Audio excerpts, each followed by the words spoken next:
2019 was a year full of good music.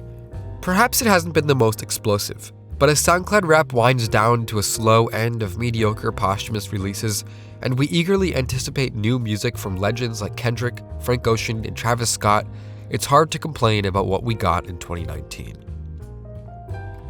In this video, I'm going to list my top 10 favorite releases from artists of any genre. But before we get into it, be sure to check out this video's sponsor. This video is brought to you by CuriosityStream. When you sign up at the link in the description, you'll also get a free trial for Nebula, the creator-owned streaming video platform that Volksgeist is a part of. For number 25, I chose Trust in the Lifeforce of the Deep Mystery by The Comet is Coming. This jazz album is colorful, energetic, and one of the best jazz pieces I've heard this year. At number 24, Picture This, a Halloween hip-hop album. Sounds goofy, right? It ended up being a sharp, confrontational piece of music with surprising political depth, and I know for sure I'll be listening to it for years to come.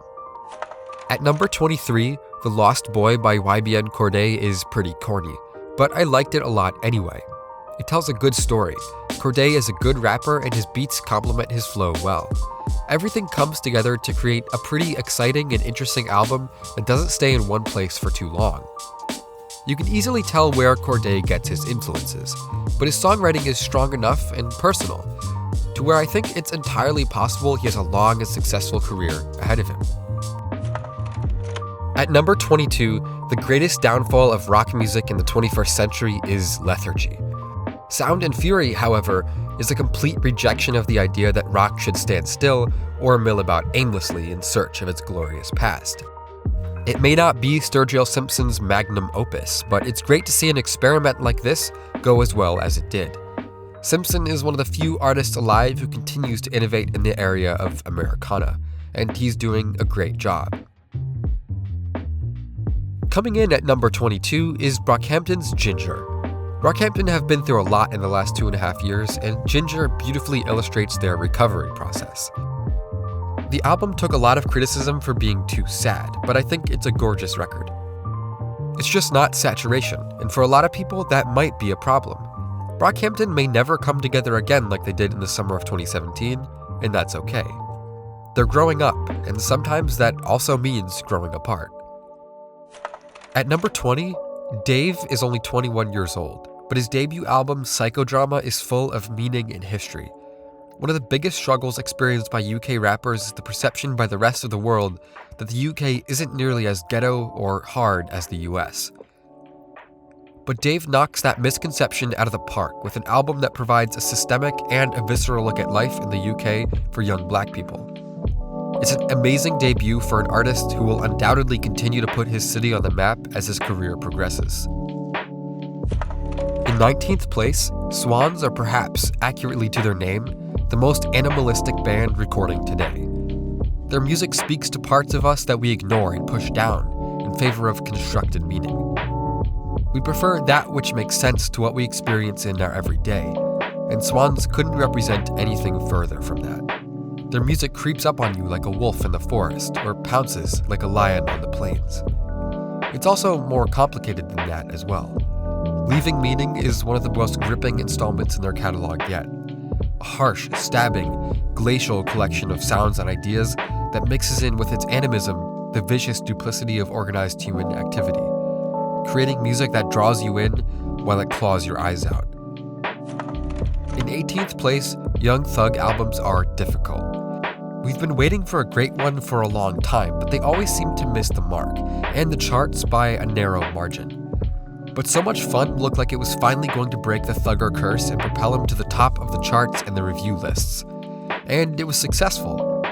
So Much Fun debuted at number 1 and received critical acclaim unlike any of Thugger's previous projects. While Young Thug may not be as confusing or as out there as he once was, So Much Fun is still an excellent record, and Thugger still manages to evolve his raps and rhymes with each passing project. In 17th place, Big Thief doesn't really do anything revolutionary beside make good music. Folk rock, and folk in general, is pretty stale at this point. After a renaissance earlier in the decade, we need a break from it. It's become kitschy and corny to make music about rolling hills and fresh-baked bread. But U.F.O.F is so well composed, so well performed and written, that it breaks through the current slump of its genre and makes folk interesting again. For number 16, I chose The Sailor by Rich Brian. Rich Brian's origin story in the rap game is one of the most interesting we've heard in recent memory. But until The Sailor, his music had never been considered quite as interesting as his backstory. The Sailor, however, is a huge improvement in terms of songwriting, production, and presentation. The album flows nicely as a whole and explores different styles with ease. At number 15, Anima is a creation that comes directly from the mind of Thom Yorke. It was conceived after a period of persistent anxiety and creative block. Yorke used layers of electronic fuzz and deconstructed noise to create a dystopian atmosphere that reflects his own struggle with anxiety.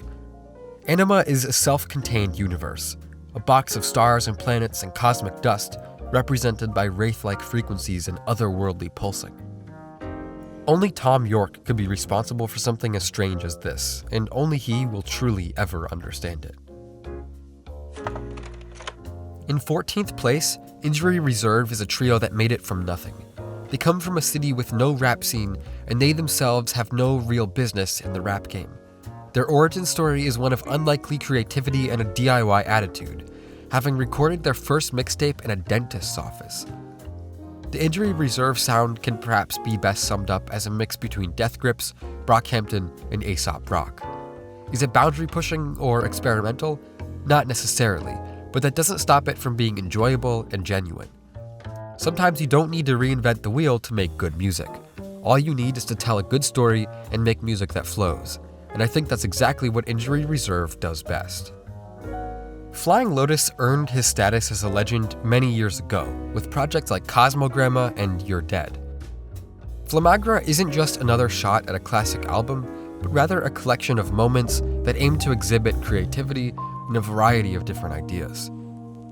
There was a good portion of Flylo's fanbase that didn't like this album too much at all, and considered it creatively lazy.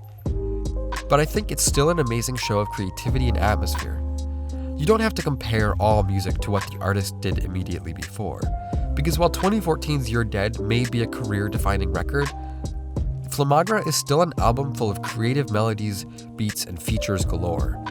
Flying Lotus is a master of his craft, and Flamagra doesn't even hint at him becoming complacent with that title. Flying Lotus is a master of his craft, and Flamagra doesn't even really begin to hint at him becoming complacent with that title. The combination of Freddie Gibbs' straight-shooting gangster rap and Madlib's moody, stylistic production is powerful. Bandana is their second collaboration together, and they're only getting better. Freddie Gibbs rides the beats like a veteran surfer on his favorite beach, making rapid maneuvers to keep up with Madlib's dynamic production. The album is just pure connection between producer and rapper in a way that we don't see particularly often in today's hip-hop climate. Freddie Gibbs and Madlib have hit a sweet spot. Bandana is incredibly consistent. It's exactly what it wants to be and nothing more. It's beautiful. Bon Iver is always changing. If it weren't for Justin Vernon's falsetto, 2007's For Emma would be completely indistinguishable from I. That's because vocals have been, and remain to this day, Bon Iver's most recognizable asset. That's not to say that the instrumentals aren't special too, because they are. It's just that even Bon Iver's backing tracks have come to be composed in part by layered vocals and vocal samples. However, on I, Bon Iver finally lifts the veil of cryptic poetry and symbolism he's been gradually weaving for the last 10 years, at least partially. It's a beautiful album, and without a doubt, his most forthright. On I, Justin Vernon has found peace. He's not running or hiding, he's just existing. Pop theology can be infuriating. The way that artists, musicians in particular, tend to come up with smug, self-serving religious justification for their own inadequacies and biases is especially annoying to watch. IDK's major label debut, Is He Real?, at first glance looks like another mediocre attempt by a musician to examine or talk about religion and reinforce their own personal biases while they do so. Instead, Is He Real ended up being one of my favorite hip-hop albums in recent memory because of the way IDK leaves things open-ended. Is He Real may not be a future classic like IDK claims it is, but it's definitely a fresh sound and it presents a lot of interesting ideas that aren't smug or self-serving. IDK, by the way, stands for ignorantly delivering knowledge. FKA Twigs has always been serious with her craft. She works hard and it shows clearly in everything she releases. Magdelene is her most serious work yet, her most intricately crafted work yet. The instrumentals are massive yet minimal, and it ends up sounding like Twigs is the hero of her own sci-fi epic, piloting a stately spaceship by herself, immeasurably far away from the nearest sign of life. Magdelene is beautiful, melancholic, and far away. FKA Twigs' universe is not our own.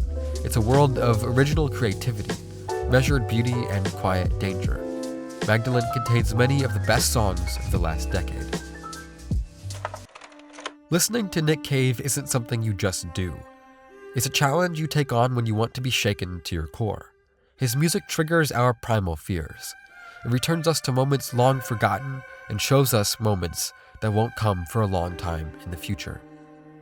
After his son Arthur died in 2015 while tripping on acid, Nick Cave's life and his music was changed forever. Ghosteen makes heavy use of drones, sparse piano, choral harmonies, and synths to create an ethereal, surreal atmosphere that complements the album's subject matter of life, death, mourning, and trauma. It's an album that, if caught at the right time, can stay with you for days, haunting your moments of reflection. Ghosteen communicates a deep, universal sadness. It's a heartbreaking album that warns us in its cold, distant beauty that nothing should be taken for granted, ever. I thought Tyler, the Creator, would never top Flower Boy. It was an album full of emotional honesty, beautifully composed instrumentals, and awesome lyrical storytelling. Then Igor dropped, and it was all of that and more. Igor is peak Tyler, the Creator in a way that we didn't even know Tyler was capable of. It features the least amount of actual rapping that Tyler's ever done on a project so far, and that makes sense. Tyler is slowly outgrowing hip-hop, instead replacing it with a new brand of psychedelic neo-soul. Igor's compositions are intricate, its concept is touching, and Tyler is clearly growing up. It's a special album that's going to be remembered as one of Tyler's most important musical statements. I think Igor's true strength is in its production. Tyler's vocals are fairly rough, but he complements them perfectly, with fuzzy, melodic sing-song production. Perhaps Igor didn't speak to me as much as some other albums that came out this year, but it's an undeniable masterpiece for Tyler, the Creator. Danny Browne is almost 40. He didn't break out into the rap game until he was almost 30. But he's not old, and his latest album, You Know What I'm Sayin', proves that without a doubt. Danny's always been hard to place. He's always held his own court and occupied his own corner of the game, and this year's record is no exception to that idea. There are a few interesting changes to his rapping and creative choices. He's definitely less of a hyena than he usually is.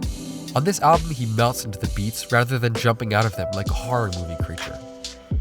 Danny sounds more natural and more musical than ever before.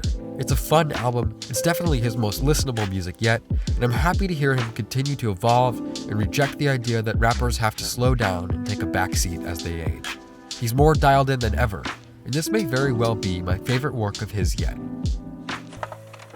I've always loved Denzel Curry and the music he puts out, but Zoo ended up being something of a curveball after a deep conceptual album like Taboo. I think we all expected something more along those lines, and instead we got one of the best trap albums of the decade. Zoo embodies the trap spirit of the 2010s without any of its classic pitfalls like a boring, drawn-out track list or flat, uncreative songwriting. The album is only 29 minutes long, but it packs in an inspiring tale of Denzel's youth in South Florida and what his home means to him. It feels almost like Zoo is an album Denzel's been wanting to make for a long time, and he only just now had the opportunity to do it. Denzel's music has never exactly fallen in line with the South Florida binary of Kodak Black and Lil Pump, but he's still a contender for the best artist to come out of that scene in the last 10 years. Zoo is funny, exciting, and further proves that Denzel Curry is nothing if not dynamic. James Blake's fourth album takes 5th place.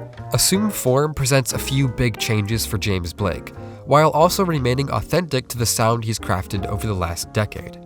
The first half of Assumed Form incorporates a number of collaborations that reflect Blake's gradual evolution into being a favorite producer and writer for numerous hip-hop artists over the last few years.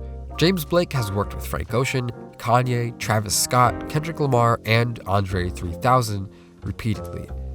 Assumed Form takes that experience and weaves it in with Blake's organic production and song structure, creating a flavor of hip-hop that sounds equal parts ambient and mainstream. Metro Boomin provides production for 2 tracks on the album, and even those cuts have a sound that's much more laid back than his usual output. Assumed Form is one of James Blake's best projects to date, thanks to the way it flows together seamlessly, like the musical version of a raging river caught by a camera set to long exposure. Billie Eilish is just really f***ing talented.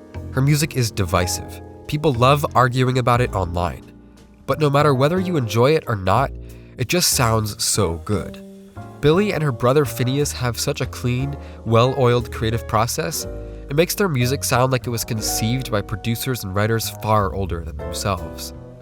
Billie is quickly becoming an icon if she isn't one already. 45 million Instagram followers at 17 years old, that's gonna be hard to beat. Like I said, while her talent is clear, hardcore music fans remain divided on whether or not Billie is worth her weight in salt. But you can't help but wonder if it even matters at all. Billie is so ridiculously successful, it seems to be the case that she represents a new kind of good music that her haters just can't understand yet. Only time will tell, but Billie's debut looks like a new breed of pop. Dark, bass-heavy, and understated. We can't do much but hope that she lives up to her potential and avoids the pitfalls of child stardom.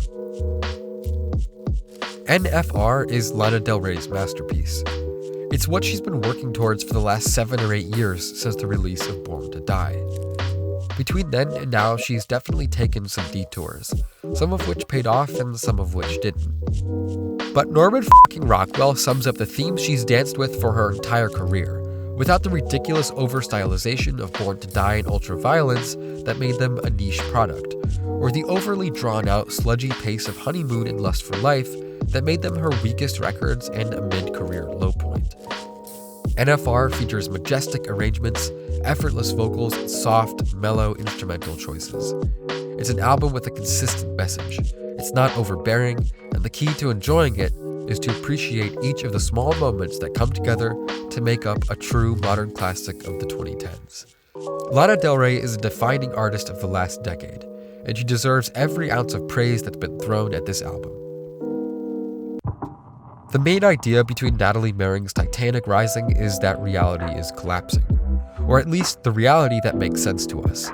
This concept evokes comparisons to Father John Misty, but unlike Misty, who revels in the destruction of everything around him with absurd glee, Merring faces the apocalypse with a calmer demeanor. Her and Misty share a color palette as well, 70s soft rock instrumentation mixed in with a few modern ideas and concepts. But Titanic Rising has a sense of sincerity and idealism that Misty could only ever dream of.